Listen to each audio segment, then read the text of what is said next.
I'm going to do my best to summarize and my best to make this very quick.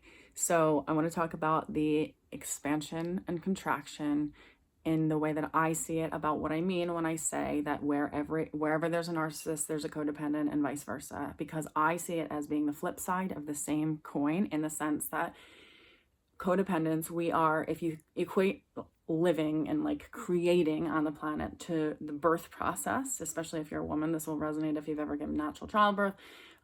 There is a natural thing that overtakes that we can't control no matter how much we want to, and that is the expansion and the contraction.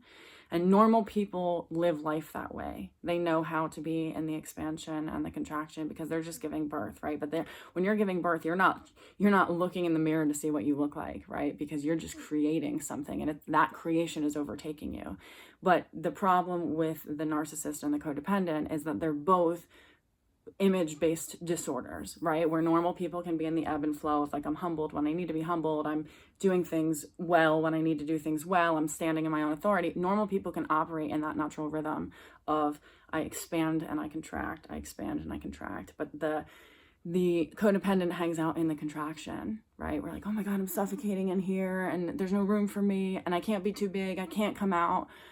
We feel the pain body of the contraction.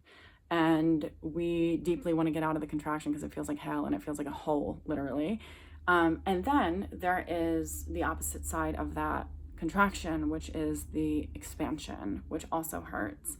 So if you're on the edge of either of those things, which I believe that when it comes to like an imaged disordered person, their energy is like on the edge of, they're both flip sides of the same coin, and that they both have to show up perfectly. They're both obsessed with the way that they're seen. And the codependent goes, I cannot be seen unless I am perfect. So I will not come out. And if we do get ballsy enough to like come out even to the center of that like space where normal people hang out, we feel like we touched an electric fence and want to have to quickly run back because we're going to be punished because we came out, right? That's the codependent.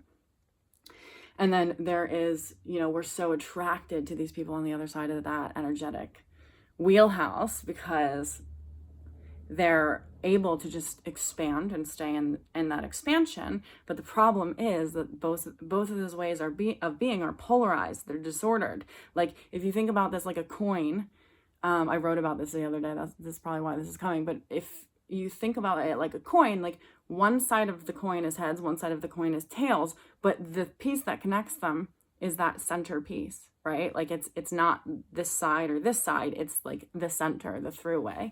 So normal people oscillate in the throughway, right? But the narcissist or the codependent, they operate on one side of the coin. And that separate one, it makes us super attracted to the other side instead of the edge of the coin. It makes us attracted to the other side because we've never seen it. We don't understand what it's like to be that because we're always only seeing from our perspective. But normal people can go, oh yes, I am the whole coin, right? I am the edge of this coin. But the narcissist will polarize at, say, tails, and the codependent will polarize at heads, if that even makes sense to you. I hope it does. So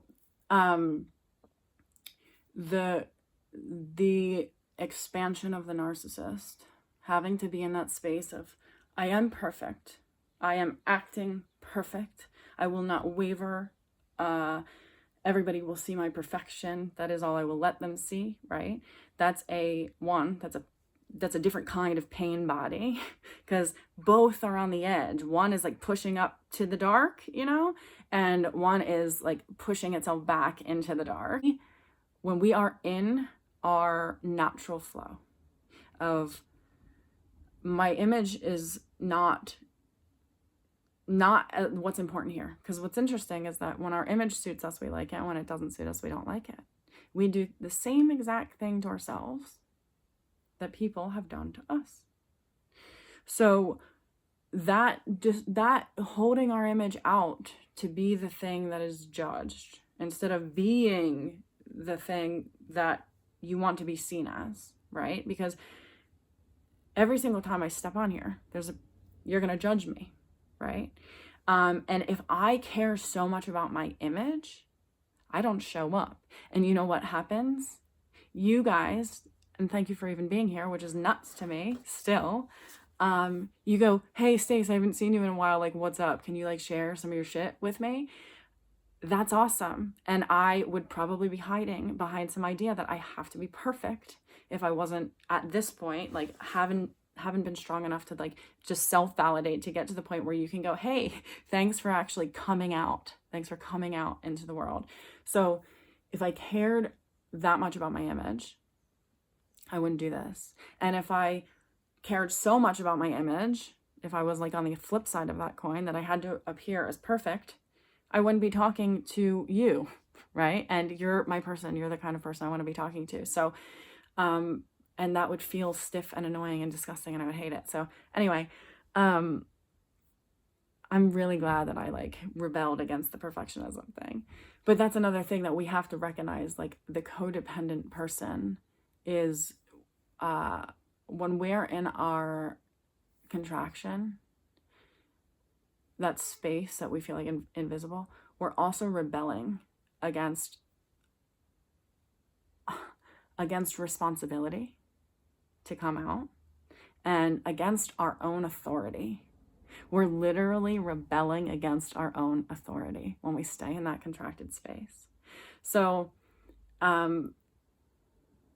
it might be as easy as like, you know, if you're wanting to go, okay, well, how does this like make sense to me? What can I do with this information? If you are the codependent and this is why I say we have to embrace the inner narcissist, because we have to learn to go through that expansion and then come back to the contraction and then go through it again and just let that be what it is instead of try to control the image of how it looks. When we let that rhythm be, that's when we're healthy. That's when we're not in a state of disorder. So we have to learn to expand. And I did something with somebody last night, and it might be helpful for everybody, which is if you can recognize that when your own authority says like, hey, come on out, you're allowed to speak, and you oppress yourself because you go, no, I'm not allowed. You are being the oppressor that you are so rebellious against. Okay. So, if you can expand into, okay, I'm allowed to expand here. I'm not going to stay stuck there, right? Like that's our fear is like, oh, if I do that, then I'm stuck there. I have to commit to that way of being. Or if I do this thing, then all of a sudden I'm stuck. I can never go back to being a victim or whatever. It's crazy, the stories we hold ourselves back with. But you're not going to get stuck there.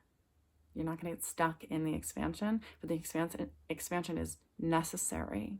So when you feel like I'm going to come out and then I'm going to be punished because I have a sense of self, or I'm like touching my own authority, and my authority, the only thing I associate authority with is punishment, right? Just exhale into that. Yes, it's true. I'm exhaling into my own authority right now, and I'm just taking up space there, right? I'm just going to take up space there. I'm allowed to be here. And then breathe into that. Just like be with yourself in the expansion of yourself, instead of every time that you feel that sense of like, oh my God, I'm coming out, I'm about to be punished. Recognize, whoa, that's me oppressing myself still. I got there for a reason, but right now I'm the only oppressor in here, and the world is my mirror, right? And just expand into that space and just rest in like what it feels like to actually be under your own authority. And my guess is it's going to feel like you're about to be punished. Just feel into that. Just sit with that. Just expand beyond that. Hold space for the stillness. That just, doesn't matter what you feel like. There's no punches coming right now. Just feel into that, okay? I hope that this made sense.